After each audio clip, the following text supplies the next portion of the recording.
Hello, in front of me I've got Skullcandy Smokin Buds. In this video I'll show you how to enter pairing mode for your earbuds.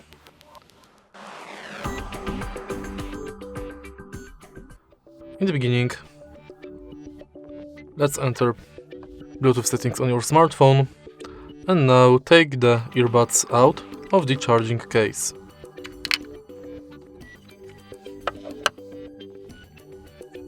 If it's the first time pairing, they should automatically enter pairing mode.